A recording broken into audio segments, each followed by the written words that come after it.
Welcome to the Theory of Nothing. I am your co-host Brian Wiora. I'm your co-host Chris Keene.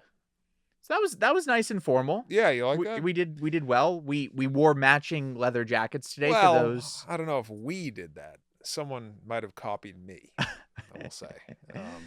But, two matching leather jackets were worn today. but I will say I love it. Yeah. Because I've been wanting other comedians to wear leather jackets so we look like the Outsiders, like a gang of comedians. Who would you play in the Outsiders? Oh, God. I don't know. I don't know, man. I feel Who like would be Pony Boy? Nick Dervosler. Yeah, Pony I think Boy. so, dude. For those of you that are just listening to this, you cannot see, but Chris Keene and I are wearing matching leather jackets. We are also drinking matching LaCroix. We are sponsored. If LaCroix would sponsor us, that would be awesome.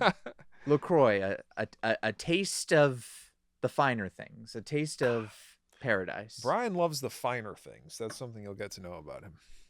And Chris doesn't. No. I guess that's why we work.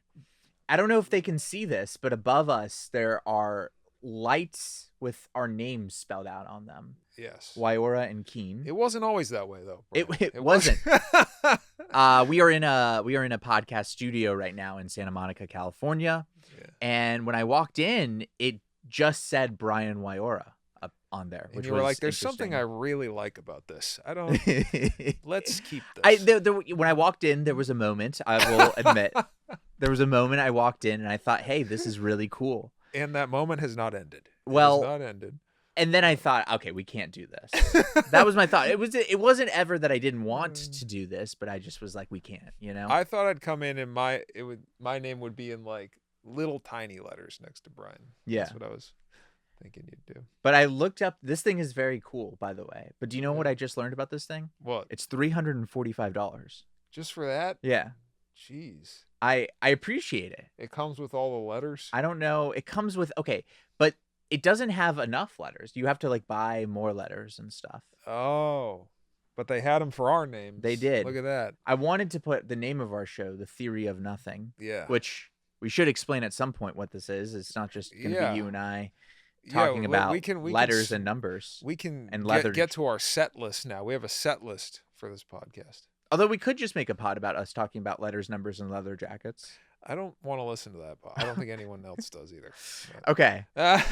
Should we get to the idea of the podcast? Yeah, let's talk about it. So this is a podcast called The Theory of Nothing. It is. And actually we debated the title. And if those of you who are listening right now, first of all, thank you for listening to this. We assume this first episode is mostly going to be friends and family, but maybe if this podcast blows up, you're looking down the archives, you're like, where did this thing start? You'll listen to this. There you go. Yeah. Yeah. In 100 years. In the I'm sure National Archives. You'll say something terrible on this that in 10 years you'll lose your job at Saturday Night Live. That's right. That's the dream, right? To lose your job at Saturday Night Live. It's not to work there, it's to lose your job. But now it is. That's so funny. Yeah. Now that's the dream. But oh, that's funny. This podcast is called The Theory of Nothing. Yeah. And the idea of the title comes from the fact that Chris Keene and I both share a mutual dislike of the movie The Theory of Everything. Yes. Which I'm angry that Michael Keene didn't win the Oscar for Birdman. Yes. And that Twink won instead. Yeah. Okay. Well, we might keep that in. We might keep that in. But what happens if Eddie Redmayne wants to come on the show? He's got to come in the wheelchair. He's got to blow in that little tube and wheel himself in, and then maybe we'll talk to him. So it is a nod to that title. It's also a nod to Seinfeld, I think, a little bit. Oh, yeah. Show about nothing. I can see that, yeah. But primarily it's a nod to us and, you know, the fact that you and I have been friends for a while now, and we'll talk a little bit about that in this episode, about how we got here. But we got a lot of theories, I think, and speculations and wonders and questions about the world. And but it's funny because we do that, but I don't know about you, but I do feel like I know nothing. I really I pontificate all this crap, but I don't think I have the answers for anything. I don't know how if you feel differently, if you feel like what you think there's truth to it, or it's just my perspective. Do you know what I mean? Yeah, Like no, I'm like I don't really know what I'm talking about most of the time. It's just my perspective or whatever. Like I don't know how you feel about I that think kind of that's thing. it's a good, maybe a good place to start too. Like I really think that intelligence is not about having all the right answers, but about asking the right questions. I agree. Yeah. And yeah, I mean, uh, the idea, like, okay, so one of my favorite like little anecdotes, I suppose, is that there's this guy, I can't remember his name. I think it's Ken Jennings. He's the guy who's won Jeopardy the most amount of times. Oh, Is really? that his name? Of course you would know this. Well, I don't know if that's his name. See? I have no idea. I always hated Jeopardy. Okay. I don't like game shows. I don't know. Oh, well, that we'll need to get into that. I think Yeah, but that is a crazy statement. I know. Yeah. But Well, no, I have good reasons actually. okay. Well, I want to hear them. But maybe we'll do a whole episode on game shows. But can I The finish theory this of game anecdote? shows. Okay, yeah. Yeah. So Ken Jennings, I think it's Ken Jennings. If not, it was someone else. But anyways, there's this guy who's maybe won, it was Ryan Jennings. You ever think? shout out to the Bombing Podcast. Yes, that we is get we friends of very ours. early shout out to the Bombing Podcast. But Ken Jennings, and now I'm sure this is wrong, that it's not Ken Jennings, and I'm just saying his name a bunch of times. But he's got a theory, or sorry, he was asked like about how he thinks he won Jeopardy so many times. And he says that it's because he doesn't know a whole lot. He knows just like a little about a lot of different things. That's interesting. And I like this because I think that there's this sort of dominant theory in society that like intelligence is about knowing a lot, and often knowing a lot about a very minute amount of information. Like if you talk with doctors too, they are all specialists, they can tell you a lot about a certain part of the body. When you ask them about another part of the body, they don't know. And so it raises this question of like, what is intelligence, and what does it mean to be really smart? To me, the theory of nothing is more just like, hey, we are here not necessarily to give a bunch of answers, but maybe some hypotheses, ask a bunch of questions, and ask some like, questions. Yeah. So a million things just came to my mind from Yeah. that. Well, I do agree that like, yeah, being smart is not like knowing things, it's asking questions, it's being inquisitive. So a couple things came to mind, but they could go off into tangents, Yeah. which is one, like, I like how we that went was from a like- million things to a couple things. I don't know if we have time for a million. I like a couple things. Well, one is like, it reminded me of COVID, where you weren't supposed to ask questions about anything, that was bad. Or just trust the science kind of stuff. It took us 10 minutes to get here. I know, but just the trust the science, like the science is about asking questions. What do you mean trust the science? You know what I mean? So we should be asking questions. So that was one thing. Then the other thing, this is totally crazy. It reminded me of "Blowing in the Wind" by Bob Dylan. Oh, now I like this a lot more than the COVID I stuff knew you already. would. I knew you would. Yeah. So "Blowing in the Wind" is a great song, but the whole song, if I'm not mistaken, is questions. Right. He's just asking questions. How many roads must a man walk down before you call him a man? Yeah. How many? Like, everything's a question. Except for the chorus. The answer is "Blowing in the Wind." Right. But that almost reinforces what we're talking about. Yeah. Which is like, but that's what I love about Bob Dylan's great with this, is that when you ask questions, it makes you think, instead of telling you that people should be treated equally or something. Yeah. You know what I mean? Instead of like saying that, he's asking questions to get you to think like, oh yeah, we should treat people equally or something. Well, I think that's a great point. And I want to jump the gun here a little bit, because part of what I want to do today, for those of you that don't know us, is to introduce ourselves a little bit. Yeah, sorry, I went on a tangent. No. And can we do an hour on COVID though? Yeah, can we? Look, you can do that on your podcast with Dravasula or whatever the fuck you want. I think that to jump the gun a little bit though, because what you just said reminded me of a bit you do on stage, and so that spoils a little bit the fact that we're both stand-up comics. Yes. And that's what we do, that like semi-professionally is what we do. Yeah. I I perform on stage regularly. I produce comedy shows. Mm-hmm. You produce a podcast, a comedy podcast, and Oh a yeah, show. yeah. And you get on stage all the time. Uh-huh. So we are stand-up comics, and that's how we met. And it feels like we're trying to convince them that we're stand-up comics. Like we swear. Well, but this is gonna be I want this to feel different, than a stand-up show. This isn't just us reciting bits into the wind. Yeah. By the way, are you dating, Brian? You dating? You on the apps? Let's go back to Bob Dylan. How many bits must a man recite on a podcast before they believe he's a stand-up comic? I think that's the verse 5 that was never in the song. The unwritten funny. Bob Dylan verse on that song. Funny. But we're both stand-up comics. Yeah. I just saw you do a show last night. Is that what that was? A show? It had all of the trappings of a show. Oh man. I don't know if it had everything but the comedy, but it was a comedy show. Oh, it was great. But you have this bit that I think is so funny and relates to this conversation, which is you say, I hate political comedy. I don't do political comedy, but I love political comedy that I agree with. Yeah. You kind of butchered it. Okay, well, I'm reciting it. So I mean, it's your thing. No, it's the bit is just like I hate political comedy. It's the worst kind of comedy. It's offensive. It's not funny. Political comedy is the worst kind of comedy. The best kind of comedy is political comedy I agree with. So, yeah. I hear what you're saying. Yeah. What the reason I thought about this bit, which is hilarious, and he does it about 20 times better on stage, by the way, and everyone should go to his shows and see it. But the reason I bring up this bit is because it relates to this conversation, which is that also a lot of people who one might think are intelligent, or a lot of people who present intelligence really just read a bunch of stuff and hang out with a bunch of people who reinforce their own opinions. Yes. And it's so easy to do that now in this world where you can selectively choose what media you consume. You're almost not even choosing. The algorithm is choosing it for you. Sure, but a lot of the time. But it's a little chicken or egg on that, right? Because you choose. You're right. And then the algorithm adapts to you. Yeah. And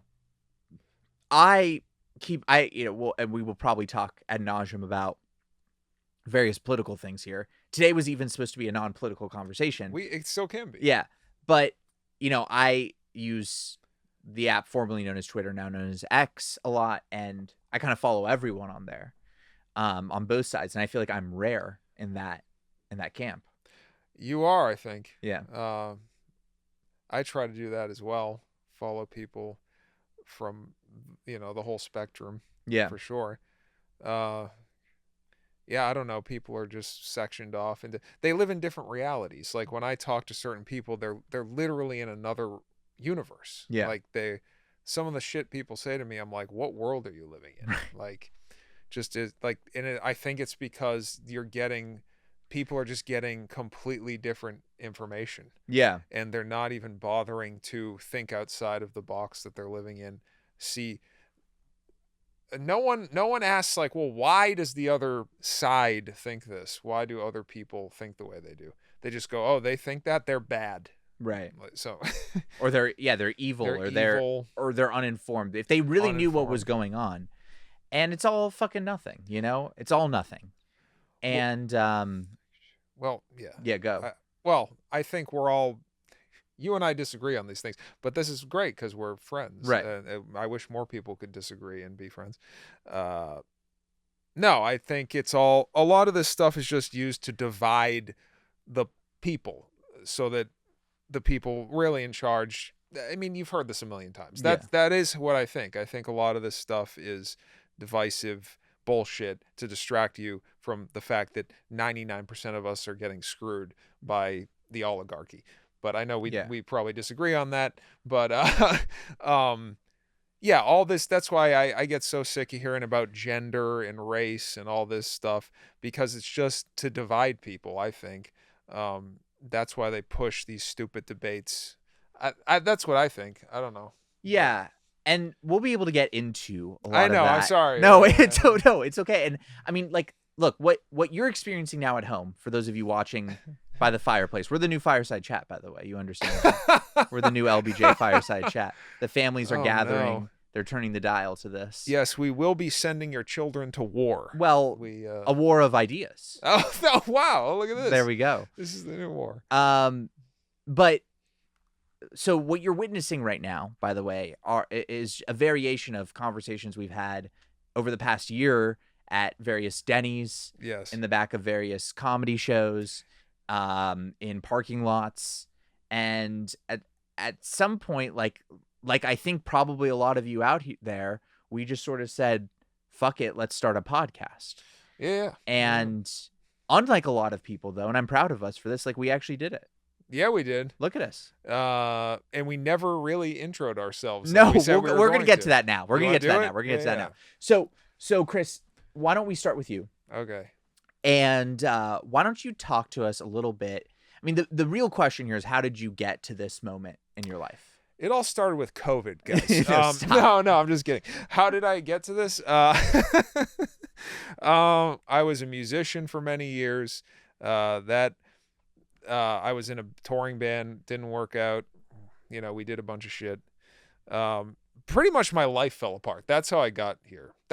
I feel like a lot of people start doing comedy because their life falls apart. Yeah. We might have this in common, actually. Right. Yeah, we do. Yeah. And I hear this from a lot of people. I did a show last night where 30 people came to the show, and they all came for one comedian. Mm-hmm. And the first thing I said on stage is, I've never seen a comedian with this many friends. Like, like what comedians bringing 30 friends that aren't other comics? You know what I mean? But yeah. Well, hold on. I want to back up though. Okay. Because what you'll find about Chris, for those of you that don't know him and are listening from in places as far away as Bangladesh, is that Chris is incredibly modest. Oh my God. And very, very undercutting. What's that mean? You just kind of undercut yourself, So Chris says that he was in a band and it didn't work out. But he doesn't mention that this band was like actually kind of a big deal. Not a big deal, dude. The band was called, and is called, and you can look them up on Spotify, and they're great. They're called Mean Creek. Okay, we weren't a big deal, but yeah, you guys were. Who? Tell us about some of the tours you went on. He thinks we're a big deal because we did a couple tours with cool bands that we got to open for some bigger bands, and it was awesome. But okay, some bigger bands. No one cared about. Hold on. People are gonna. They may not care about Mean Creek, but tell people about the bands you opened for. We played with a band called Counting Crows, who I love to death. But if you're under the age of 30, you might not know who they are. I don't know. Yeah. But we just talked about Bob Dylan for 10 minutes, so we're already out of our demographic. No. But Counting Crows, that's a big band. Lovely band, great people. Their first album and their second album, all their albums really, but I grew up listening to their first few albums, and they're amazing. So it was like kind of a dream to tour with them because I grew up listening to them. Other bands, I'm not sure you would know them, like Buffalo Tom, a band called The Wigs from Georgia we did some touring with.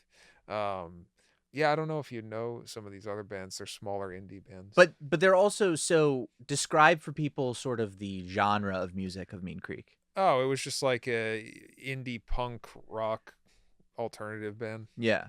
But yeah, so I did that for most of my life. I know you've talked about the differences between music and comedy on a lot of podcasts and throughout for a lot of people, but maybe for some reason I don't like talking about playing music. I don't know why. Well, it's a different part of your life. Yeah. Yeah. It's like, this is going to sound so ridiculous. I'm going to cringe when I watch myself saying this. I feel like I died and was resurrected as another person. I really feel that way. Get ready for my story, because my story is literally that. So, okay. Yeah. Yeah, that's... and I know this sounds ridiculous, but I wear a lot of black a lot of the time, and that's why. Because I feel like... That's why I started doing it, because I feel like I became died and became a different person. This was in 2020. I was really had a lot of mental health issues and financial issues, and was just not taking care of myself, and Was not, I don't like the person that I was, I'm not happy with how I was, but I changed everything and I started doing comedy, and I feel good now. Sure. I'm starting to realize I think we have similar stories. Yours is obviously different and more intense in different ways, but Yeah. the general idea is that your life falls apart, and for some reason comedy is there. And that, I hear a lot of comedians say that. A lot of comedians are out of rehab, or like sober, or they've had a lot of trauma, or they need to go to rehab. Yeah. Right? Yeah, there's that. Why do you think it is that comedy attracts that? To me, it's like, it's just this thing that like anyone can do. It accepts you for who you are, and it gives you a voice and an outlet, and you can just be who you are. That's what I always loved about art in general, but in like music too. But I feel like comedy is like the ultimate, stand-up at least is the ultimate version of that. It's just you. There's nothing that can hide. You can't hide. It's you. Right. That you're the only thing up there. Like, but anyway, do you want to No, I think you've got a lot of I think there's a lot of things to say about comedy, but hold on, I'm not done asking about you. Okay, I just don't. I don't want to. Well, no, listen, because I'm going to talk about me. Okay, and so I want to make sure that the audience, feels as comfortable with you. Oh God. We got look. The people got to open up to Keene, man. Oh shit. We got to get you out in the public eye a little bit all more. Right. What's up? But so, guys? all right. So you were in a band. Yeah. You were touring. I was. Yeah. You started suffering some mental health and financial issues. I always had. Since I was a kid, I had some mental health issues. Sure. But yeah, they got progressively bad, worse, or whatever. Yeah. And then pandemic, lockdown definitely doesn't help with that kind of stuff. Yep. Was really bad. Yeah, that really screwed everything up. Yeah. I mean, that was the icing on the cake. But thankfully, I came out of that. I got healthy. I figured out, I got a good job, and figured out my mental health, my finances, and got going with comedy, and have made a lot of good progress. I feel like a totally different person than I was 4 years ago. So you then transitioned to comedy. Yeah. It was very difficult. Stand-up is very hard. Yeah. To me, some people it comes natural. To me, it's very painful. It's a lot of hard work. Yeah. I see some people where it just feels very natural for them. For me, I have to spend a lot of time writing. And I'm not, I've gotten comfortable on stage. It's different every time. It depends on the show and the audience. I'm still trying to toughen myself up for shows when, if people aren't on board. But then there's shows where I kill and people love it. It depends on the audience and what happens. It's so fickle. For sure. A lot of the time. But I want to get to the point where I can just tackle any show. You know? I mean, last night I think I did pretty good. You were great. That show, there was, you know what it was. There wasn't many people there, and that show I had to deal with it. That show in particular, and I'm sure throughout these episodes we'll be talking a lot about the current amateur stand-up scene in 2024, and actually heading into 2025. We're 10 days away from 2025. Yeah, that's crazy. I know. And it's just weird because I've opened for like Jimmy Dore, playing to like 200 or 300 people, and that's awesome. Yeah. And they're there and they're ready to laugh, and it's fun, and everyone has a great time. And then I go back to play to 2 people or whatever the hell it was in some It was like 8. Yeah. I was at a show of Chris's last night. There were like 8 people. Yeah. In some closet. Yeah. and because Chris won't talk about this probably in the way that he should. I mean, Chris is a touring stand-up comic. You've done theaters across the country. Dude, I did like 2 tours. They were very short. Okay. And I'm hopefully gonna do more, but it's just silly. Hold on. That's also 2 more tours than 99% of regular people, but also 99% of stand-up comics. It's 2 more tours than I ever thought I would ever do as a stand-up comedian. Yeah. Too. If you saw me doing stand-up 4 years ago when I started, or whenever the hell it was, the idea that I would be touring and playing to hundreds of people is ridiculous. I hear a lot of stand-ups say that that, oh my gosh, it would have been so. But it's like, thank God you didn't do it 4 years ago. You know, Oh no, right? yeah, no. Like I look back and my story's a little bit more compressed than yours because I've been doing stand up for less than a year. Yep. And I remember like when I first started thinking, oh God, I'd love to be doing this, this, and this. And I'm like, thank God I didn't do that then, you know? I can't believe him saying he's only been doing stand up for less than a year is crazy because the progress he's made is unbelievable. Like I think you don't seem like someone who's been doing stand up that little amount of time. Well, I appreciate that. You seem like someone who's at least a couple years in. I appreciate that. Like, yeah. Yeah. And no, we'll get to me in a second, but there's still a few more questions I want to ask about you. But I think they're important because you are uniquely positioned in the stand-up community because even guys like Bill Burr or Jerry Seinfeld or Dave Chappelle, whatever, none of them opened up for Counting Crows. Okay, 0. Or funny. what did you say? The Wiggles? The Wigs? The Wigs. The Wiggles is a kid's band. That'd be great if you opened for the Buffalo Wiggles. Tom, Our Lady Peace. We played with a lot of 90s bands. I'm forgetting who else we played with. And it is so interesting because you are such a mild-mannered offstage. You're such a mild-mannered, soft-spoken guy. Not to say you're not opinionated or that you don't. I used to be. I don't like how I used to be. I used to be really annoying and obnoxious. I wouldn't be surprised if people I used to know don't like me or something. But oh well. But I've tried to change. Yeah. And I still, I'll still get into debates that turn into arguments. I try to not though anymore. Sure. I don't know how you deal with that stuff. But yeah. Anyway, sorry. I feel like I've interrupted every question you've asked me. No, I mean this is great, and this is how if you want to know how our conversations go, this is how you said you had something else you wanted. Yeah, the other question is, well, and I think it's related. I can just combine these into one question, really. But so, what's interesting to me about your career and your life is you are on stage constantly in your life. The history of Chris Keene is the history of you on stage. Yeah. And yet when we think about attention whores and attention seekers and people who love the spotlight, you're almost the antithesis of it in personality. Oh, yeah. And so my question to you is, what is it about being on stage that attracts you so much? Dude, that's such a great question. Fuck. And that's the weird conundrum, right? People have said that to me my whole life. Just 2 days ago, someone was like, someone said something to me. I was like, oh, hey, man. And he was like, man, you're like 2 different people. Yeah. Because like, I guess the way I am on stage isn't how I am in person or something. I'm not even aware of that, by the way. But yeah, what makes me want to be on stage? Yeah, because I do hate the attention bullshit. There was a time where I wanted to be like famous and stuff. Like, I can't believe, like, now I don't want that sounds. I mean, I want to like do comedy and like. Right. Yeah, that conundrum.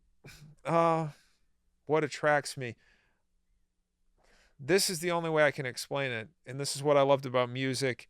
And you can do it in stand-up too.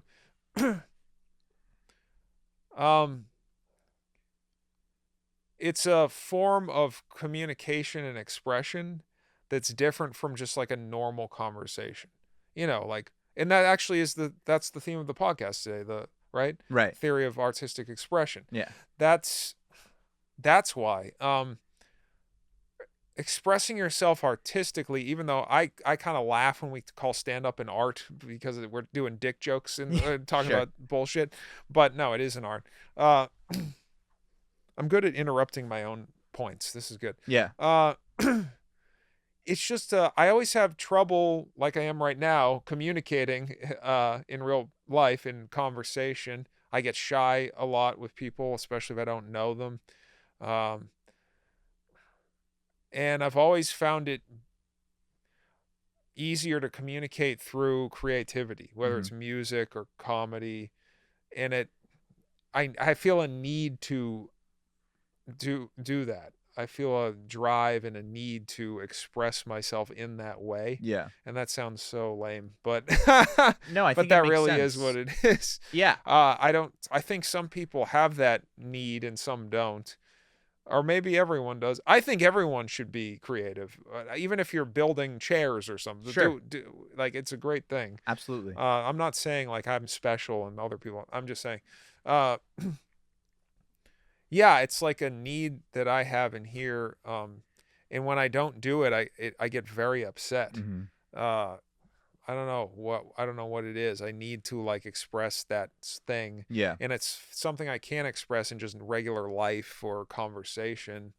And I've always found it easier to communicate. It's a form of communication. Mm-hmm. It's easier to communicate ideas for me through an art form, whatever it may be. I think that was a very cogent point, Chris. Okay. And I think basically, if I'm understanding you correctly, is that stand up is a form where you feel like you can really express what you want to in the way that you want to. Yeah. Right? So one of my favorite, and we're going to talk, by the way, on this pod and every episode a lot about artistic theory. And it's going to be pretentious. Just so you know. Just for you listening out there. It's going to be a little pretentious. Well, thankfully, we both wore leather jackets. Yeah, no, so this is ridiculous. I mean, we've got a good buddy, both of us, Nick Gervasila. He's gonna love this podcast, but he's gonna hate certain moments. He's gonna hate it. He's gonna hate certain moments of it. I think he's gonna love the podcast, but he's gonna hate certain moments.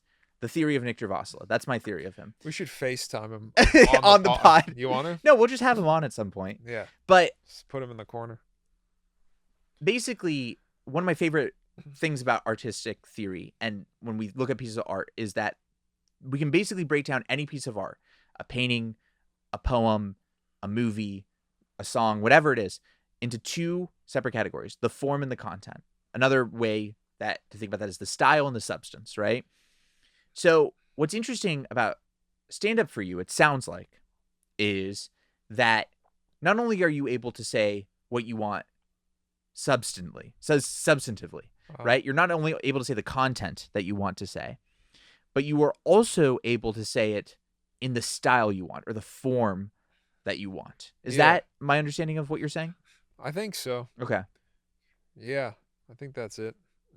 All right, folks, we've arrived at it. We've solved Chris Keene. Yeah, there you go. We figured him out. Yeah. It's also... Yeah, I can't even explain. I don't understand it. I don't understand why I feel more comfortable communicating through music or comedy in my life than I have through just regular life. Yeah. I don't know. What about you? Do you want to get into you now? Sure. Because I'd like you to, I want to know how you feel about that and everything else. So should we start with like how you got into comedy? Yeah, okay. I think that makes sense. And just so everyone knows, because I'm going to tell a short version of this story, because I think my story is very long. If you want the longer version of it, I did a full episode about this on the Bombing Podcast with Ryan Jennings and Hayden Wyckoff. There you go. You can check that out on YouTube. You also have some bits about it. So I got like every bit about it, really. Yeah. So my life, how I got here was basically I was a writer. And I still am, but professional writer, creative writer. And, the thing is about a writer, and this is somewhat true of comedy too, but it's especially true of writing, is that unless you are Dan Brown or J.K. Rowling or whoever, like you can't make money solely off doing that. And so I was also a teacher, and I would teach a lot of undergraduate courses at various universities. I worked in college admissions for a while, just various university-related endeavors. And by the way, I loved it. And teaching is one of the greatest joys of my life, was doing that. The issue that kept coming up for me, though, was my use and abuse of substances. I'm an alcoholic. I'm a recovering alcoholic now, thankfully. I'm 18 months sober. Congratulations. You're killing it. Well, Chris, this is another thing that Chris and I share. We're both sober people. Yeah, I haven't done anything in like 10 years or yeah, something. that's amazing. Yeah. Yeah.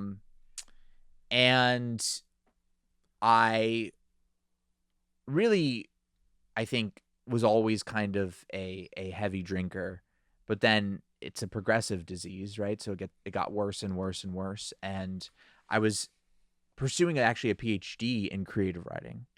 It was technically a PhD in English, but with an emphasis in creative writing.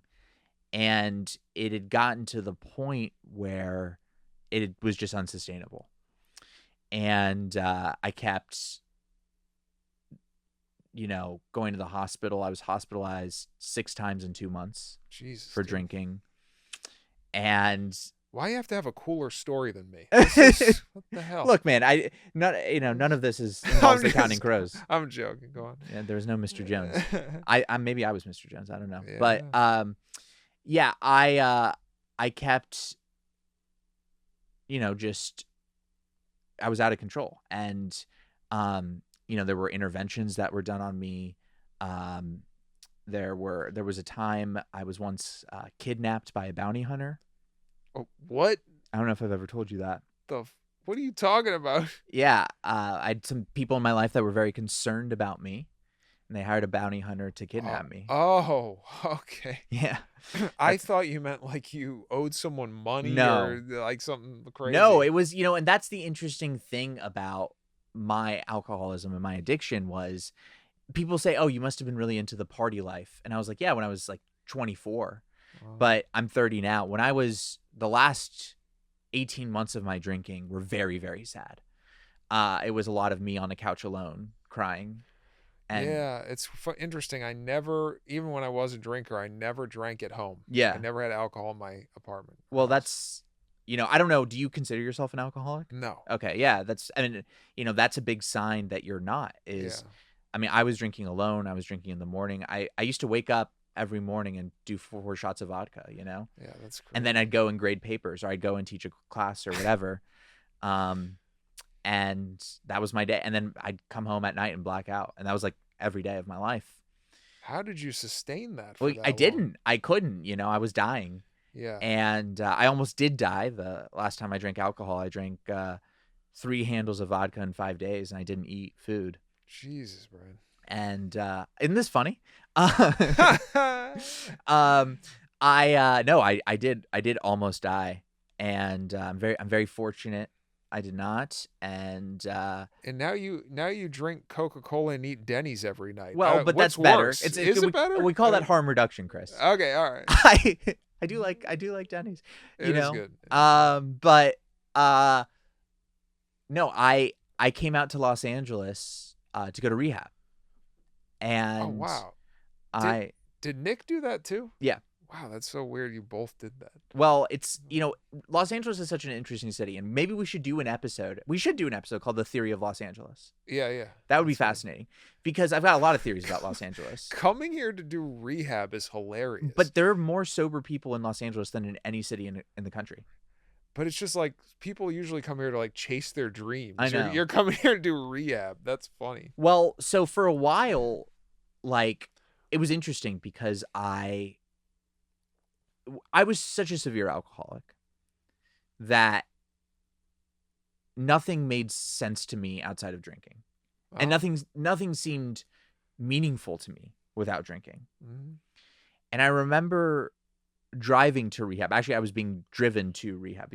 When they didn't let me have like really any freedom for the first couple months there. Uh-huh. But I was in the car on the way there, and I remember driving by these studios, The movie studios? Yeah. Uh-huh. And thinking to myself, oh, this makes sense. I said, the only way it makes sense to be sober is if I become like a combination, a mix of Taylor Swift and Donald Trump, except more famous than either of them. What the fuck? I was like, that's the only thing. That's like my bit that I have. Yeah. You always bring up. But you know why I felt that way is because I had no self-worth. So I was like, the only way to get any self-worth or to get any meaning or purpose outside of drinking is just unbelievable amounts of fame. Interesting. Okay. And what I had to learn and what I had to become comfortable with is myself. Yeah, fame, that's almost just as bad as drinking, I feel like. Well, it's a different kind of vice. Yeah. It'll kill you slower. Be comfortable with yourself. Yeah. I mean, same thing for me. I can relate to that. I think I think that's part of why I used to want to be famous, Right. is for validation or Yeah. something. Yeah, so I get that. Well, no, so but basically I decided to, well, even before I was pursuing stand up or whatever, I actually was thinking I was going to work in the recovery space. Oh, that's cool. I was going to classes at UCLA to get my certification in substance abuse counseling. That's cool. And that was what I was thinking I was going to do, because I just became so passionate about recovery, because the recovery work I did, like, literally saved my life, right? But also metaphorically saved my life too, because I started caring about other things. I started caring about myself, and I started caring about my relationships with people, and I started caring about So the simple things. Okay, so you came to rehab, you saw the movie studios, you thought you should be famous. I thought Then I thought fame would be the only thing that would replace drinking. Yeah. okay, how long did you think that until you switched to the healthier mindset that you It took have me now? 6 months to get a healthy mindset. Interesting. So And for 6 months you were here and you were thinking, "Oh, I got to be famous." well, no, I think for 6 months I was investigating my beliefs constantly. The Okay. best piece of advice I tell anyone who enters into recovery, and by the way, this can be mental health recovery, this can be recovery from eating disorders, it could be recovery work in process addictions like gambling, food, or sex, or it could be a substance, is that those things, and especially drinking for me, is not your problem. It's the solution to your problems. That's true, yeah. And so for me, it was about figuring out what I was trying to use drinking to replace. And that was a lack of self-worth and a lack of pride in who I was for my own sake. I was always doing things in my entire life to impress other people. And the problem with that is that it's unsustainable. Dude, I totally understand that. Yes. And so I had to start doing things for myself. And so at first it was like, okay, recovery work. Recovery work's something I'm doing for myself. And, you know, helping other people helps me too. You know, like when I sit there and talk with someone about alcoholism, about addiction, things like that, that helps me in my journey as well. But then it's like, okay, but then what, you know? And so I'm sitting there in rehab, and a 5-foot Italian walks in. A 5'2" half Indian, you know, kid who wants so badly to be from Boston, but is mistakenly from Greenwich, Connecticut. He's got such a weird voice. I don't get it. He sounds like he's a mix of New York and Boston. Named Nick Dervasila comes in and sort of reintroduces me to stand-up comedy. Now, of course, I'd known stand-up comedy. I used to get drunk and watch John Mulaney or get drunk and watch Carlin or whoever, and really I thought to myself, oh, I could do this. And by the way, 98% of people have this thought. Oh, I could do this. I could do this. I could do this. But then no one ever does. Right. And so I'm sitting there thinking, all right, pussy, well, why not? Why not do it? And I did it with him. And what I found was, oh, boom, this is a way, to your point, to express myself about what I want and to do it in the way that I want to do it too. It's the form, it's the style, it's the vessel, it's the vehicle. And do you feel like that? I found it interesting what you said, that you need to, oh God, I forget what you said. Just that you're doing something for yourself and not to impress other people. Right. Do you feel like, how do you feel comedy fits with that? So it's interesting, right? Because now I am doing the thing that could make me famous, right? But it could. Okay, yeah. So I guess this shit could make anybody famous. Sure. Wait, Sorry, hold on, let me finish this point. Yeah. So I'm doing the thing that could make me famous, which seems at odds with what my story was, you know? But I guess the way I've reconciled it is, you can do things for external purposes in life. You can do things because it'll make you money, or because it'll give you your better life, or because it'll give your kids a better life, or whatever the hell the thing is, as long as you're also doing it for yourself. The problem with the first version of this story, where I come to LA and want to become just super famous for the sake of being super famous, is That's not doing it for me. No. Once I started doing comedy for me and doing those shows that were 8 people in the crowd and no one's laughing and no one's there and still loving it. Yeah. That's how I knew. Yeah. Oh, I'm doing this for me. Because exactly. now, look, in my journey in stand-up comedy, I was able to walk into a world that was very supportive of me, that Nick had helped build, that my friend Dante Gonzalez Abreu had helped build, that you had helped build, of an easier pathway for amateurs to get involved. And I just kind of had taken advantage of that. And, a few months in, I'm performing at the Ha Ha. Less than 6 months in, I'm performing at the Comedy Store and the Improv. And now I produce 2 shows, one at the Ice House in Pasadena and the other at the Hotel Cafe in Hollywood. And I feel incredibly fortunate, obviously, and incredibly blessed. I know I've worked hard for that too, but none of this comes if all I cared about was impressing people. Yeah. And if all I cared about was being famous, or like making up for my past. I don't think that's how anything comes. I could be wrong, but I don't think that's the path to success in anything. Right. I think the people that succeed at things are doing it for themselves. It's the only way you would succeed, because in order to succeed, you have to become the best version of yourself, right? To succeed at something. Right. At least that's what feel like I've learned. And that's all that really matters. It's you against you. It's the only person you should try to impress is yourself. All that stuff is true. Like I said, I used to want to be famous when I was younger. Now I just want to be good at what I do. Yeah. So I just trying to be good at stand-up, and it's a process, like sometimes I'm great at it, sometimes I suck, sometimes I don't know. Yeah. But it is interesting. We come from different places. I'm from Dallas, Texas. You're from Boston, Massachusetts. Yeah, we're both old. Well, I'm old. Well, we're both old. And this is interesting. There are people who would call us neither of us old. You're right. Can I reveal you're 40? I am 42. Yeah. I just turned 30. Yeah. And yet, amongst our friend group, we are for sure 2 of the older people. Oh yeah, for sure. Especially me. We hang around a lot of people who are in their early to mid 20s. Yeah.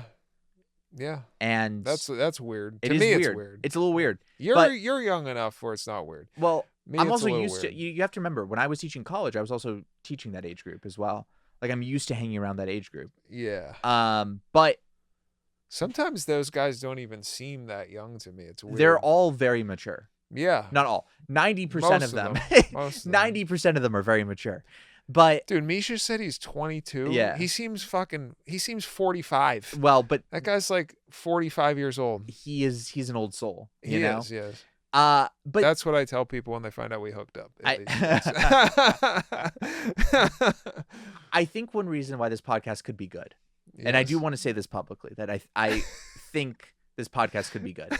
That's good. I'm glad someone does. Yeah. But I think do too. One reason why is because it's mainly the sign, I think. That's okay. The sign could be reason number 1. Okay, but I think legit reason number 2 is you and I have these interesting, complicated pasts. That's true. That inform and affect our view of the world. Yeah. And that's the difference between us and some of the people who we hang out with. Yeah, we're interesting. What are you guys doing? Get your shit together. But man. we're a little tattered.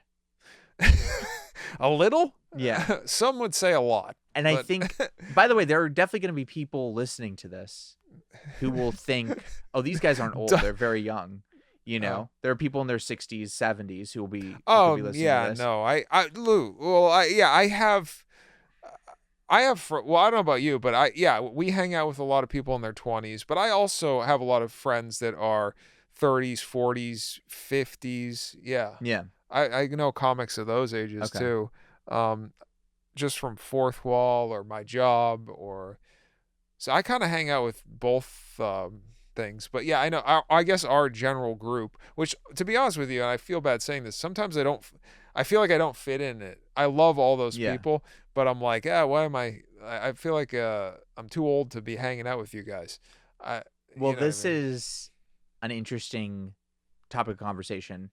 For sure, something that we should get into next time. For the sake of time, let's break right here Yeah, for and a then second do the. and then get into our topic for today. Okay, cool. Today's theory is the theory of artistic inspiration. Yes.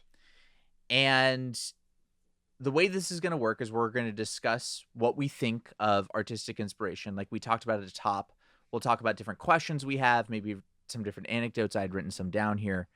And then we'll get into what the theory could be. And it would really help us out for those of you listening on Spotify or on YouTube or wherever you get your podcasts to comment below where you think artistic inspiration comes from and what you think it is. Look And at we you. can- You're so good with the engagement. Well, That's, right now, that's a good idea. right now, Also, send nudes. right now we don't have anyone. We don't even have our producer in. I know. He left. Yeah. So I want to start this conversation with a quote that I saw that I really liked. Cool. It's by a writer named Saul Bass. Do you know Saul Bass? No. He's a writer. He says, and I think this is in a novel. He says, "Where do ideas come from? From looking at one thing and seeing another." Interesting. It's simple, right? And it kind of reminds me, that quote kind of reminds me of just the definition of a metaphor. Uh-huh. All right. You mentioned earlier you love game shows and you love especially Jeopardy. So the Jeopardy question for you is, do you know the actual definition of what a metaphor is? I don't know many definitions. I'm not a big definition guy, Oh, Brian. so is this a bit? Definition of a metaphor. Yeah. I'll tell you. I can tell you what comes to mind, Sure, but what it's comes going to to be mind with a wrong. metaphor? I'll Yeah. just tell you it's going to be wrong. A metaphor, I would imagine, is using an example of something to describe something else. Yeah, That's the best I basically. can. It's a comparison without using like or as is like the traditional 4th grade English definition of that. That's where my reading level is. So that checks out. I think the more interesting definition of it is that there are 2 parts of a metaphor. This isn't really a definition, but more of like a description. There are 2 parts of a metaphor: the tenor and the vehicle. So the tenor is the thing you're trying to say. The vehicle is the way in which you try to express it. Okay. And so where I think that relates to artistic inspiration is, we all have these things that we want to talk about, and I think when I say we, I mean stand-up comics, artists in general. Yeah. We have these things that we want to talk about, and it's always about how do we talk about this? I come from a background of poetry. I have embarrassingly 2.5 degrees in poetry. What's the half degree? I was in the middle of getting my PhD program when I dropped out. I've got the P. I'm just waiting on the HD to come out. A half degree is so. You've got the P. That's great. And with poetry, it's always a question of, okay, how do I express this in a poetic way? And this can get really dangerous, right? Because if you're just trying to ram in an idea into a poem, it's not going to work. What were your poems? Were your poems kind of story-like, or what were the poems like? This is such a hard question. Okay. You can Google them if you want. Oh, I would. I do have a poem in the Library of Congress if you want to read it. Of course he does. I think my poems. I have a poem on my mom's fridge. Is it published? No, dude. Oh, okay. We've had very different lives, I think. But more similarities than differences. Yeah, a lot of similarities, but this guy's way smarter. We'll put it that way. I've just been to a lot more school. I don't know if that makes me smarter, right? But I think that with poetry, it's not about having an idea and then figuring out how to express that idea. It's like letting the thing organically come. And I actually think when it comes to stand-up, that's the better method of approaching it too. What do you think about that? Dude, I disagree. I love it. Yeah. I love we're starting with a disagreement. I love that. What you said is the ideal way to do it, but if you sit around and wait for that to happen, it's never going to happen. Mm-hmm. those are the gems, the ones that organically happen or they come to you. Dude, I've dreamt a joke before. It's insane. That's amazing. Yeah, it was insane and it worked well. And then you'll just be riffing and, oh, there's a bit. This just happened to me the other day. But most of the stand-up and creativity is the hard work of beating your brains out. And don't look at it that way. I'm not describing it well. It should be enjoyable, but it's hard work. You have to sit down and write or just however you do it, just try to come up with ideas. Most of it is like, at least to me, Nick said something to me once, like him and I are similar. We're like lunch pail guys, which is like we come to work and we have to put in the work. Mm-hmm. And I think that's most of creativity. Like 90% of creativity is hard work. It's not just going to come to you. You just gotta work with it. Just try to work at it. Not in this, oh, I'm killing myself to come up with something, but you gotta like sit down and write or try to think of things. It's very rare that it is at least in my opinion, an organic thing where it comes to you or it just happens and, oh, there's the bit. And that's what we all want that, but I think that's the rare kind. The real creativity and being an artist is putting in the work. But maybe I'm not saying you were saying don't put in work. Right. Well, okay. So I think we're talking potentially about two different things here. And it's harder to talk in abstract terms. Droned on for like 5 minutes. No. But I think, okay, so, there's like sort of the ancient Greek idea of the muses. That was the old-fashioned idea of artistic inspiration, that it was like the muses would come down and they would inspire you. You'd be struck by the muse or whatever. Yeah, that's the ideal, yes. Right. But that doesn't mean you're not putting in work, by the way, because the muse can kind of give you an idea, but then it's up to you to figure out, okay, how do I express this? What's the form of it? Things of that nature. And you have to be putting in the work to have those people talking to you. Right, exactly. You've got to be in communication with them constantly. Yes. Yeah. Have you read Big Magic? No. What is that? Oh my God. Li Ting gave me this book. Okay. It's unbelievable. Li Ting is another comic, a friend of ours. Yeah, she's amazing.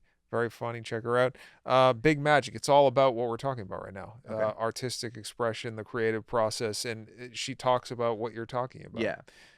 Yeah. Everything we're talking about. That's what the book is about. Well, so I feel like, though, for me, she wrote Eat, Pray, Love. I don't know if you read that. Oh, I know. I don't know the book. I know it's like a girl book or what. I don't, or whatever. Yeah. I'm sexist. I hate women. I think that, that artistic inspiration, though, when it doesn't come that way, right, with the muse, and now we've got such this radically different view of the world than the ancient Greeks did, right?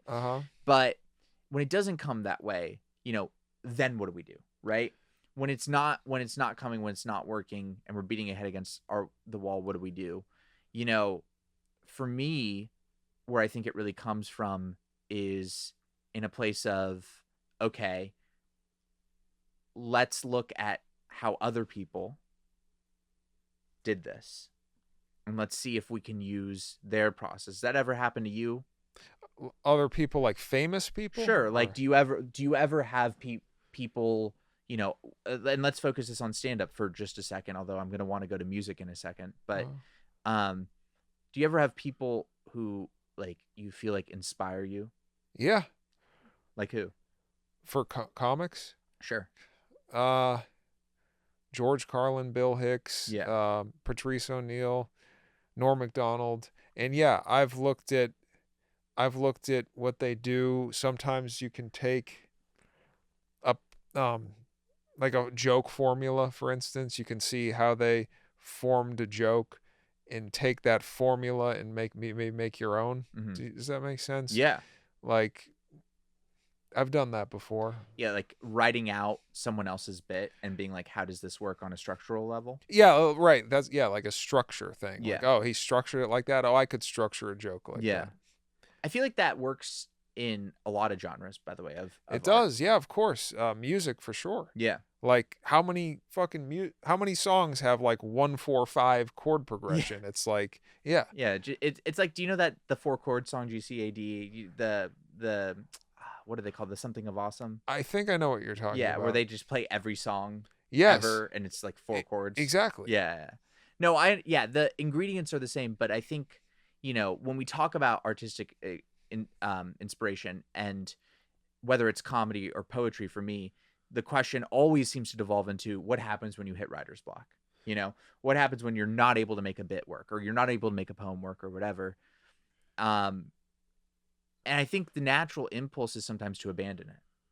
Like, there's a reason why this isn't working. But then sometimes it's, okay, maybe we just need to find a different way. Yep. I from my experience with this, it's self-imposed. Writer's block is self-imposed. Yeah. Like, you're not working, especially after reading Big Magic. This what gave me insight. You're not working in, I hope I'm using this word right, incongruency with the angels that you were talking about. Yeah, you have to be you have to be working with them.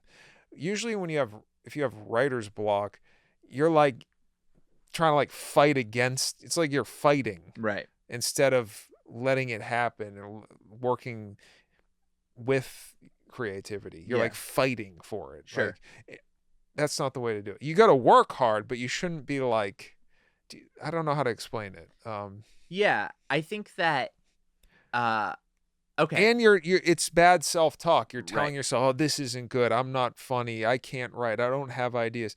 You got to change all those thoughts. I think what it comes down to is, again, a question. Well, it comes down to two things that we talked about earlier today. The first is the form content thing. Like, okay, you've got the content, but you haven't figured out the way to deliver this yet. And yes, that's a big one. The vehicle of this. And that relates to me a lot, because a lot of my stuff on stage are stories from my life, specifically stories of my drinking past, and so much of what I have to do is take this material, like almost like it's raw meat, and turn it into a steak. And there are different ways to prepare that, Yeah, just like the joke you just worked on. I don't want to spoil it, but the thing about the suicides. Yeah. Yeah. The suicides joke. Yeah. That you had to do that with that. Right. And Oh, totally. I had to deliver it in 10 different ways to make it funny. Because, as I don't know if you can tell by the title, it's inherently an unfunny premise. Yeah, right. But it's an interesting premise. Yeah. Yeah. But I don't know. I wonder. Okay, so the form content thing, but then also the metaphor thing. The look at one thing and thinking of another thing. Yeah. That to me that's the key with artistic inspiration for me, is how do I turn this thing into something else? Yeah. And that goes with the quote you read at the beginning. Yeah, the Saul that's exactly what I'm talking that's about. That's a lot of that's almost like, that almost describes comedic thinking, I feel like. Because isn't that what a lot of comedy is kind of seeing things from another perspective. Right. That's what comedy should be. Yeah. Right. Yeah. That's what I feel like. I don't want to say that's what every bit is, but is it? Yeah. It sometimes it feels like it is. Like, you're just like looking at something from a perspective that you wouldn't normally look at it before. Yeah. That's comedy. So yeah. I've whittled this down a little bit. I think my theory is that there are 3 things, 3 general, I would call them motivators, that inspire artists. Okay. And I've got a little anecdote about each of these. Okay. So what I want to do for you, Chris Keene, my co-host, and for the millions and millions of you watching at home, is it fair to say billions at this point? I think so. Yeah. Yeah. This is going to be like Trump on Rogan. That's what those kind of numbers. It'd be like Trump and Abraham Lincoln on Rogan, actually, I think. There you go. Is what we are. Which one are you? Don't make me choose. They're both so perfect. Yeah, they're both so great. So all right, so I've got 3 things that I think inspire artistic inspiration, or that motivate someone and serve as a sort of inspiration, I guess is the way I would phrase this. And then I've got a little anecdote about each. Okay. I've tried to compress these. I could talk about them. They're each 3 of these 3 anecdotes, by the way, are stories about classic rock music. Okay. Chris and I are both big classic rock fans. Well, classic rock. What are we saying when we say classic rock? 60s, 70s rock. Yeah, I like 60s, 70s. Yeah. I mean, this is what you and I. He acts like this is the first time I've ever presented this to him. Well, he likes some lame bands like Steely Dan and stuff. Okay, so. well, we're gonna have to do. Now we have to do an episode called "The Theory of Steely Dan." I'm just kidding. All All right. right. So the first thing I think that really motivates artists and creates inspiration, basically creates the conversation with the muse. Maybe that's how we phrase this: is creating the conversation with the muse, is competition. Okay. I think really serves as a motivator and as a source of inspiration. To me, the best example of that in classic rock is how the Beatles and Beach Boys were rivals in the mid 1960s. I hate competition when it comes to art. Yeah. Yeah. Why? I absolutely hate it. I just don't think. I think it's a. I don't know. I just don't like it. It's not. Art is subjective. So how can there be a competition for something that's subjective? So I'm glad you brought this up. To me, the best compliment I could give a piece of art is envy. In the mid 1960s, no one was competing with the Beatles. There was no competition of them. They had their little brother, the Rolling Stones. First ever Rolling Stones #1 single is a Lennon and McCartney song, by the way, called "I Want to Be Your Man." They had all of these other British invasion bands that were just kind of hokey renditions of them. Then you had solo artists like Dylan, who weren't really even trying to compete with the Beatles. They were doing something entirely different. Well, they influenced the Beatles. So I mean, he influenced the Beatles. He had a big influence on the Beatles. So did bands from Motown, right? Yeah. So did a lot of black bands, but they were doing something different than the Beatles were, Yeah. right? When it came to top of the pop charts, it was the Beatles were alone there. And this pissed off Brian Wilson, right? Mm-hmm. The lead singer of the Beach Boys. He decided that he wanted to make an album that could compete with the Beatles. Mm-hmm. Beach Boys were going on a tour in 65. He did not join them on this tour. He stayed back in the studio with his friend Tony Asher. Tony Asher was a guy who was doing marketing for Coca-Cola, and they did a bunch of acid together. And they created the album Pet Sounds together. And famously, the Beach Boys come back, and Brian Wilson's like, hey, we're going to do this whole album that's not about surfing. And Mike Love, who was a member of the Beach Boys, said, hey, don't fuck with the formula. You know, this is working. He goes, no, this will be different. And now Pet Sounds Today is considered one of the greatest albums of all time. It's a good one. Yeah. And then, of course. Although I do love early Beach Boys, too. But no, I love early Beach Boys as well. I mean, driving down PCH listening to early Beach Boys is great. Yeah. But Pet Sounds is in a league of its own. And that was. It's amazing. Yeah. Lennon and McCartney both talked about how that was the first album they really felt like competed with them. That got the Beatles to a different level as well. You know, it's funny. I love Pet Sounds, but I don't think it is on the level of the Beatles. I agree. Not even close, honestly. I agree, but I think that is the catalyst to them getting to Sgt. Pepper, White Album, Abbey Road. Yeah. Which are just in such a, they're even beyond. We were just talking about Chuck Klosterman. Chuck Klosterman said the Beatles are beyond rock music. They're beyond music in general. They are their own. They're in this own stratosphere in the way that we talk about them in terms of their pop culture influence. So a lot of people hate them that I talk to, which I'll never. Yeah, but hate is just a different form of love, you know. But I think that that competition for a brief moment, because actually what happened is, you know, the Beatles come out with Revolver. Do you know this story? I don't know which one. So what's the story? So Brian Wilson threw this house party actually here in the hills. Okay.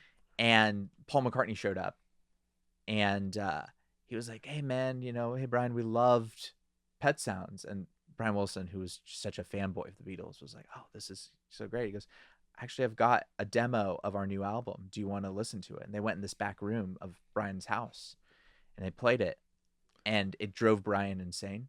He developed agoraphobia because of this album, and he didn't leave his house for 10 years. Because of Revolver? Yeah. It drove him in. They were making this album called Smile, the Beach Boys were. I don't know this story. And so Brian started like going fucking crazy recording Smile. And he wanted to do all of this alt weird stuff. He had the Beach Boys singing in a shower at one point. It drove him insane because he was like, "How do I compete with Revolver?" Yeah, how do I one up it? And then, not to spoil. This is what I mean. This is not healthy or good. Then it furthermore drove Brian into like this total panic attack where he started doing a lot of drugs that was also counteracting, like creating more anxiety for him. I mean, this is what I mean. Like, so you get Pet Sounds. After Pet, I'm not a huge Beach Boys guy. I love the Beach Boys, Yeah. but I'm not like after Pet Sounds. Did they really create anything like that great after I that? love their stuff after Pet Sounds. For the record, I'm not okay. I'm just not familiar with their it. album Surfs Up is a really good album. That's like a retrospective lyrically on their surf era of them. They have an album, Sunflower, which was the genesis of like 90s alt rock. Like My Bloody Valentine wouldn't exist without Sunflower. Okay. They have an album that you would love, 2020, where, because during this whole period of time, Brian Wilson wasn't really working on Beach Boy stuff because he was going crazy in his house, like listening to the Beatles and crying. But that's so nuts. But you would like this. That makes me sad. And actually, Big Magic talks about this. Okay. I don't know if you guys have heard about this book, Big Magic. You ever hear about this? It's like you work for it. We should get Big Magic to sponsor Well, I've us. just been reading it, so it's like so ingrained in my head right now. But this, I hate everything about this because you're taking something beautiful, which is Brian Wilson, this amazing talent, right? And this has just ruined him. Yeah. This relationship he has with his creativity ruined him. And that's why I think competition and envy are not good things when it comes to art. All right. So I have a counter take or on in this. life. But by the way, do you know why I think you would love that 2020 album? When did that come out in 2020? No, it came out in 1969. Okay, I don't know that. The album's called 2020. Okay. It's because they briefly replaced Brian Wilson with Charles Manson on that album. Why would I like that? What the fuck is wrong? That is insane, dude. Charles Manson, by the way, his stuff is on Spotify. You can listen to it. Oh, I know. Yeah. I know. He's not a bad songwriter. Bad guy, but not a bad songwriter. I think the opposite. Can I? Shitty songs. Yeah. Great guy. Great guy. Great guy. Terrible musician. It's like you ever look at Hitler's paintings? You know, not a great artist. Really needs to struggle. Really has to struggle with perspective. Oh my god. Anyways, can I defend actually why I think envy is good in art? You would think envy is good. This is on brand for you. Here's why I think envy is good. Okay. Even though it ruined that great artist we were just talking about. It's ruined a lot of great artists. But it's also enabled. Why is it good? It also has enabled a lot of great art. The Beatles had envy for dude. Pet Sounds. I think you think that Pet Sounds couldn't exist without envy and competition? I know it couldn't. Oh, I don't know if I agree with I know that. it couldn't. It took Brian Wilson getting sick of the Beatles and how well they were doing and getting jealous of their success for that album to exist. But let me defend envy independently of this story. All right. I have a feeling this podcast is going to be about 4 hours long. Yeah, that's okay. People are at the edge of their seats right now. Okay, go on. There are kids who are going to be missing algebra tomorrow because they are staying up late listening to this. All right, go on. Envy is good. I'll say if. I won't say because. I'll say if it is what fuels the fire for you. I think a lot of times you get comfortable if you've been doing something a while, and if you're good at it, you get comfortable. No, you need to be driven. Yes. But I think and what makes it a particularly sound driving force is it's actually very self-affirming.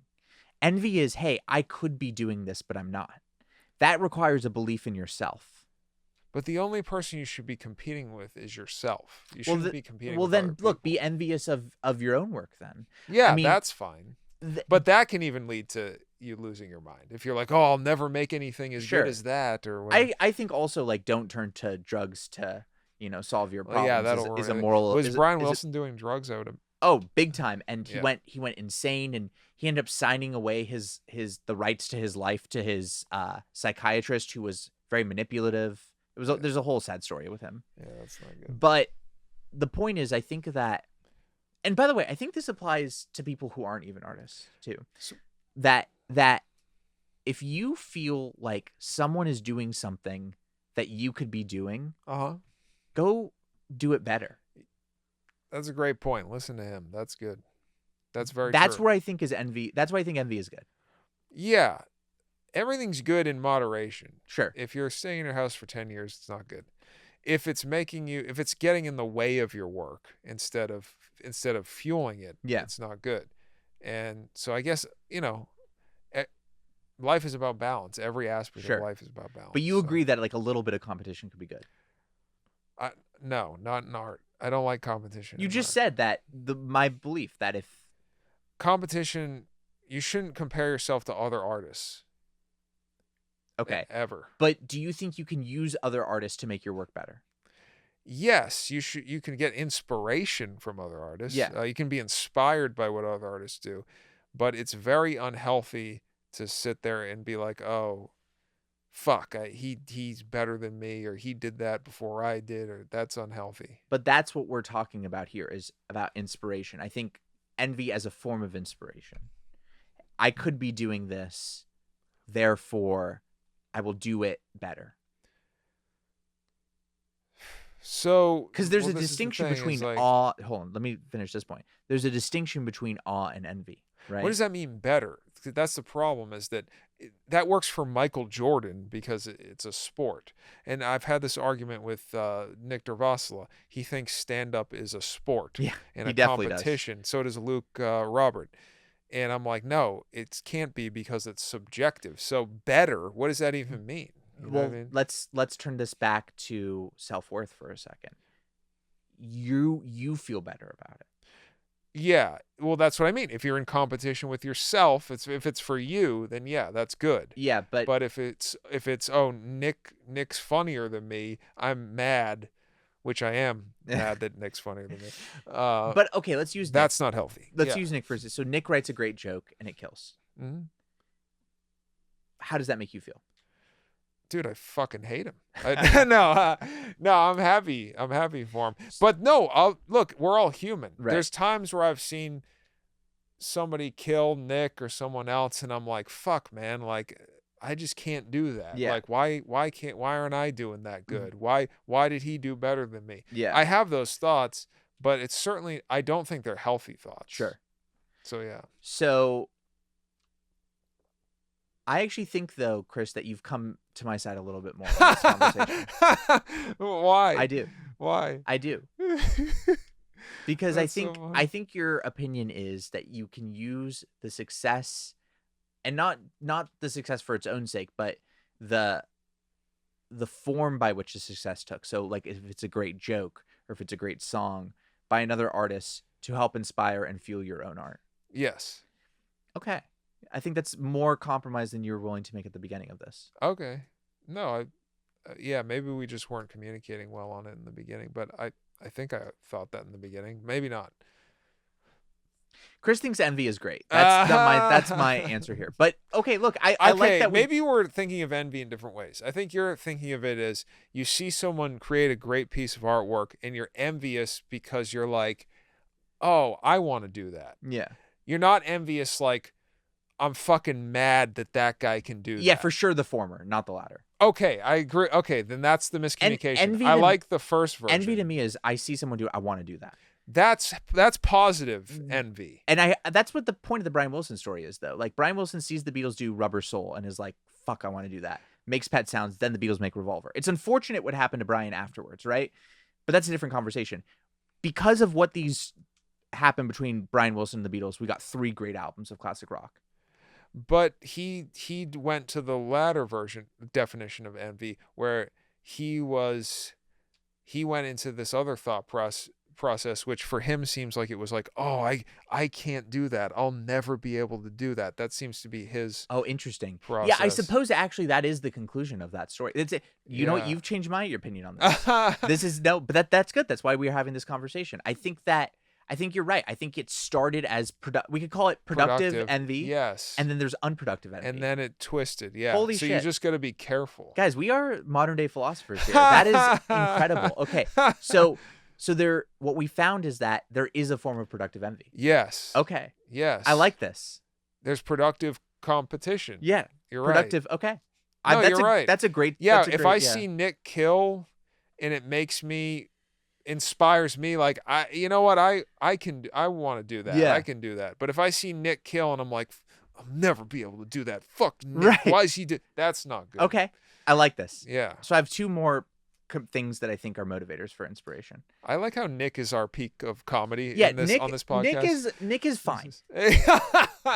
Okay, two other things. The second one is, though, actually going to be a little bit shorter. So the second thing that I think motivates artists to be inspired, motivates the conversation with the muses, is seeking salvation. But the reason why I think we can keep it short is because I think, in a certain sense, that's the story of us. That's, yeah, the story of us. That is why, that's why I started being a creative person in the first place, was salvation. Right. And this is going to sound super immature or whatever. But, you know, I started being a creative person when I was like 12, 13 years old because I was a fat loser, mentally ill nerd, which, by the way, all those things are cool now. Everything I got bullied for and made fun of as a kid. This is one of Keene's bits, by the way. Is cool now. I haven't been able to make it work yet, but it should be a bit. Yeah. Because it fucking pisses me off, you know. I got my ass kicked, and now people go viral for what I had. Sure. But but you know, playing music or artistic expression was my way of getting out of being a fat, mentally ill nerd. Yeah. So it's always been about salvation. But well, I was just gonna say, like, yeah, I had this whole anecdote prepared for this about John Lennon. I don't think we even need to get into it, though. I think that you and I are in agreement that one way to motivate inspiration is by needing it, you know, by thinking, by needing to be saved by art. Yeah, and sometimes it's not a choice. I don't even think it's a choice for some people. Yeah. There's definitely you have to be doing it, right? Yeah, there's some people where I don't think it's a choice. Sure. It might not be a choice for us. I don't know. Yeah. For either of us. I don't know. Yeah. Okay. So let's move on to number 3, because this is my longest story. I would say it's not a choice for me. What would you say it's a choice for you? Absolutely not. Yeah, no. I think I have to be doing this. I think if I wasn't being creative in some form, I'd probably completely lose my mind. Yeah. I'm assuming. But anyway, 3? You want to do 3? Sure. Yeah. But I like that what you just said. Hold on. I wanted to move too quickly, but because we had such a great conversation about number 1. Yeah. About envy and about competition. Yeah. But I think with 2, seeking salvation, like that is really interesting, that salvation as necessity. I think that's why people are compelled to go on stage to do art. They're compelled. People say, oh, comedians are desperate for stage time. Yeah, because they're compelled to do it. I see.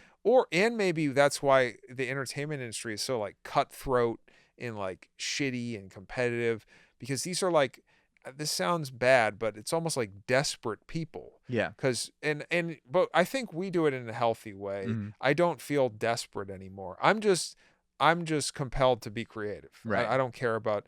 But I think there's a lot of people who are compelled to do this, and they're like desperate for like attention and fame and success, and it can lead to really bad things. Yeah, I agree. Yeah. I agree. Yeah, it's got to. We talk about the intrinsic versus extrinsic reasons of doing this. Yeah, it's got to be intrinsic. You got to be doing it for its own sake and for the self, right? Yes. Yeah. Okay, let's go on to number 3, though. So the third reason I think that the motivation that can be used for inspiration, I know you'll agree with me on this, is I call it love and love lost. Okay, interesting. It's always about a woman, Chris. Okay. Or a man. There you go. We're very or a non-binary person. They them. But another about another person. Yeah. Okay. So loss. Yeah. Here's the best story of this. This one's a little long, but it's worth it. Okay. Bear with me on this. So you're familiar with the band Fleetwood Mac? Who are they, Brian? Well, I have. What's that on your shirt there? I do have my Fleetwood Mac. It was not coincidental. They're I want to talk an amazing band. I want to talk a little bit about Fleetwood Mac. Yeah. Because very interesting band, how they came to be. Well, right? Are we talking about Rumors now? 1977, they come up with an album called Rumors. Now, this was a really famous album. The shirt is the cover of Rumors. By the way, a lot of people think this is Buckingham Nicks. Do you know who these two are? By the way, for those of you listening at home, I'm wearing a shirt of the album of Rumors, and were talking about the cover of the album. Is that not Mick Fleetwood? It is Mick Fleetwood and that's Stevie Nicks, right? Yeah, but a lot of people think it's Buckingham and Nicks. Oh, because Lindsey Buckingham and Stevie Nicks were in a relationship, but at the time of Rumors, it was in its last iteration of it. It was very rocky. Yeah. Christine McVie and John McVie were getting a divorce at the time. Yep. They were all not only fucking each other, but the world, and they were fucking over each other. And it was a lot of the songs of Rumors are more about dealing with breakups than dealing with wild, adventurous, cocaine-filled sex. There's very few albums that have that kind of just every song is perfect. Yeah. Almost. It is an unbelievable album. Very close to a perfect album. Yeah. But it's not my favorite Fleetwood Mac album. Really? How is that possible? Because the next, I'll tell you about. No, I like other Fleetwood Mac albums, but that album is. I want to tell the story of the next album, which is Tusk. Okay. Oh, you like Tusk more? Yeah, and here's why. So, after Rumors, Fleetwood Mac becomes like one of the biggest bands in the world. You know, that album won the Grammy. They went on a huge world tour. It was very successful. But also at that time, Stevie Nicks ends up dating Don Henley. Oh, I didn't know that. And this drives Lindsey Buckingham fucking insane. Off the wall. He sounds terrible. Develops massive depression. Mm-hmm. He develops horrible anxiety. He goes through the worst period of his life. I'm never getting into a relationship again. Go on. And so he goes to his buddy Mick Fleetwood, who now, as we know, is on my shirt. He says, "Hey, I'm really going through it, man. Do you have any advice?" And Mick Fleetwood says, "Yeah, you should write about it." And Buckingham, make me money. Yeah, that's you should write about it. And Buckingham's like, "I don't know if I can." And then Mick Fleetwood's like, "Well, you should do a bunch of cocaine and then write about it." And and Buckingham's like, "Oh God.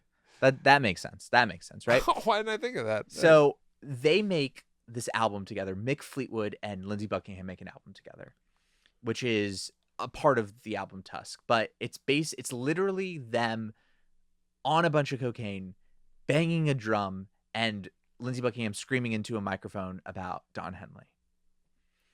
And it's really good.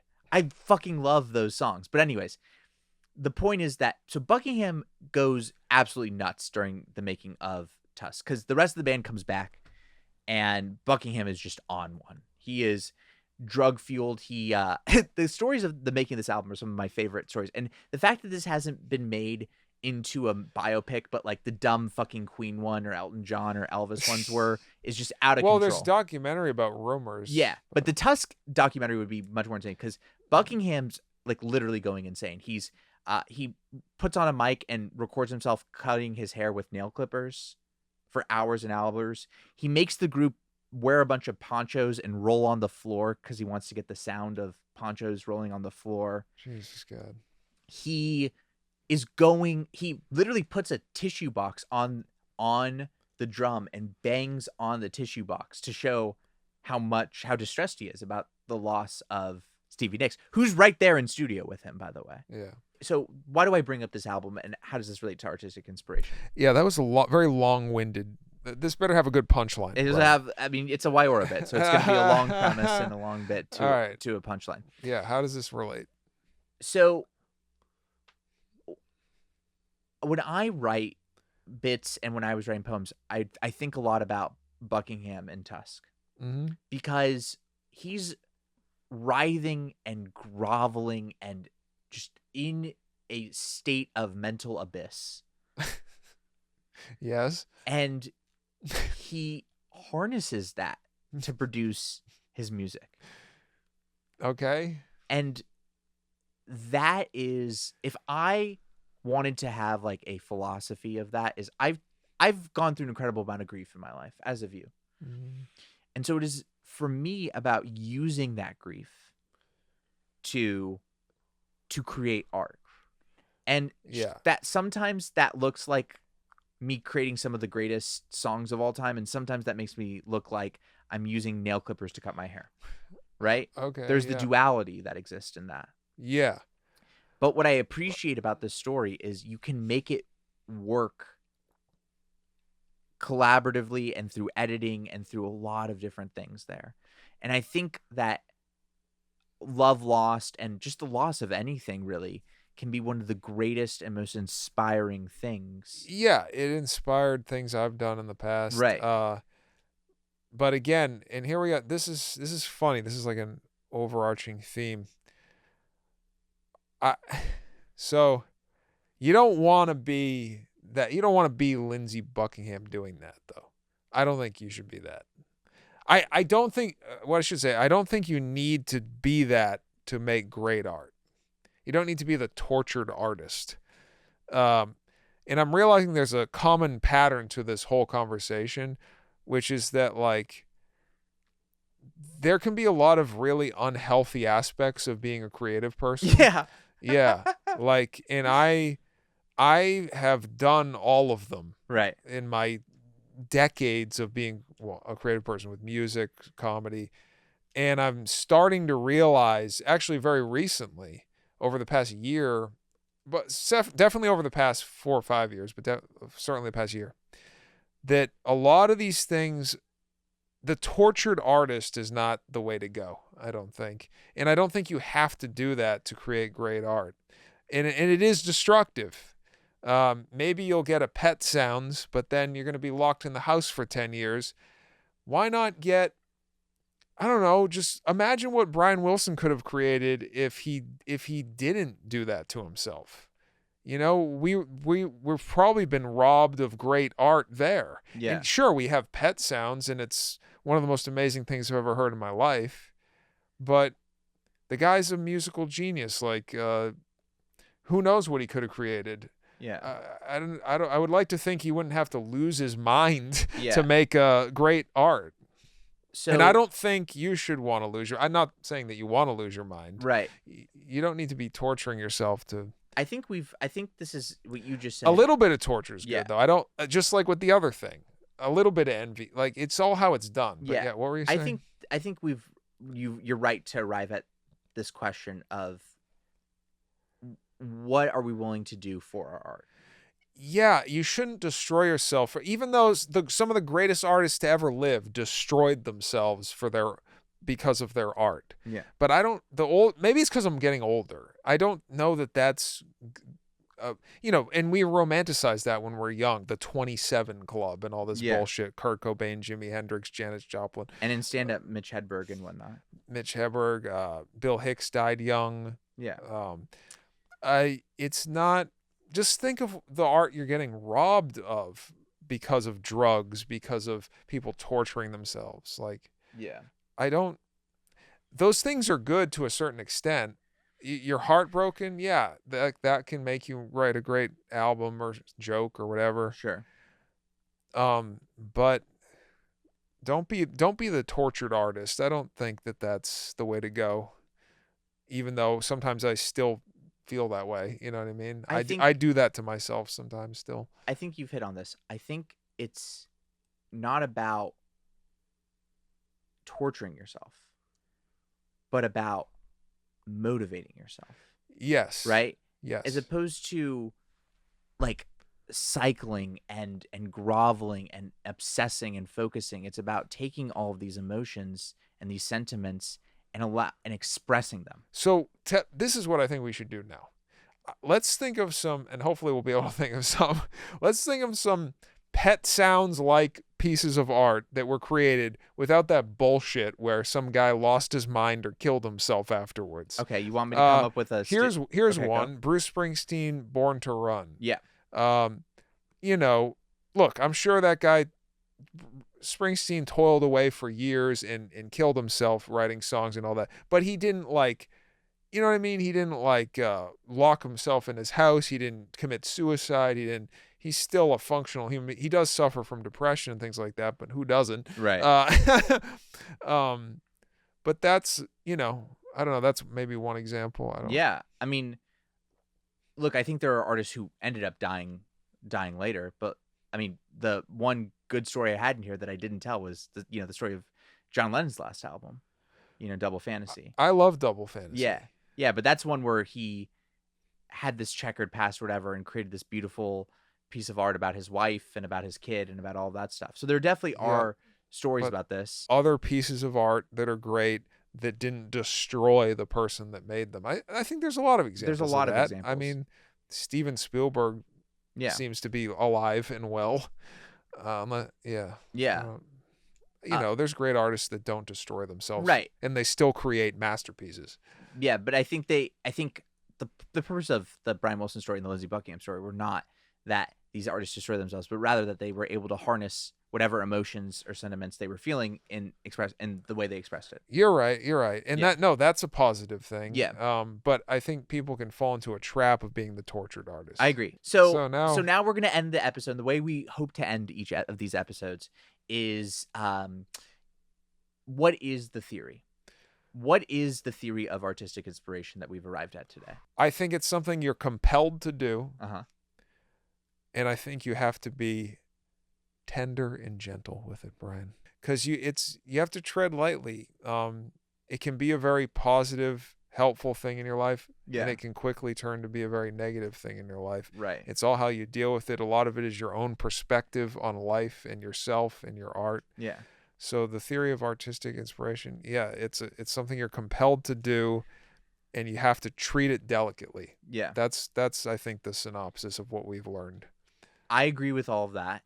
It's interesting. You've actually changed my mind about my hypothesis about what I was going to say was that it's about stoking the fire of competition, and it's about really motivating yourself and really getting out there and grinding and all this stuff. But you've convinced me of something else too that I think is really interesting, which is that it's actually more about taking your emotions and figuring out the best way to express them.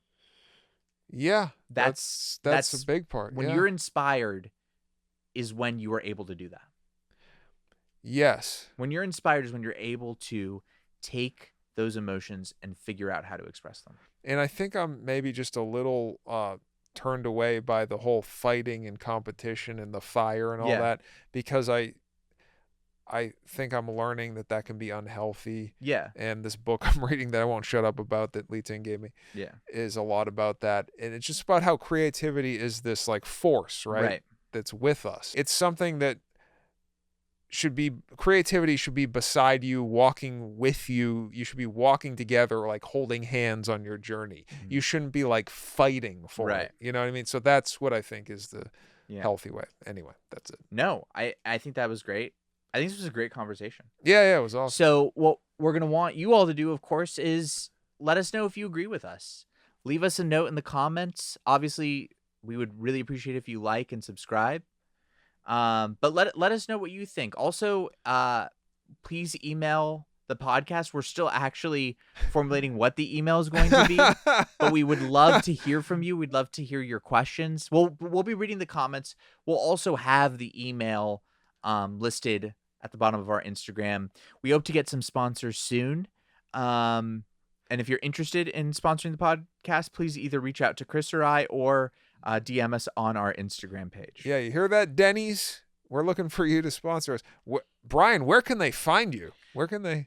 Yeah, you can find me on Instagram. I'm at Brian-Wiora. You can also find me on the Jester's Court comedy show. That's a monthly comedy show at the Ice House, or on Who Wants to Be a Headliner. That's a monthly comedy show at the Hotel Cafe. Chris, where can they find you? Or on Grindr, huh? Oh, there we go. Okay. At Chris G. Keene on all the platforms. Great. And yeah, I think that's it. Thank you all for listening to this very long podcast. We might have to make this a 2-part podcast. Oh, I'm thinking. Shit. But Okay. That's it. Cool. Thank you. Bye, guys.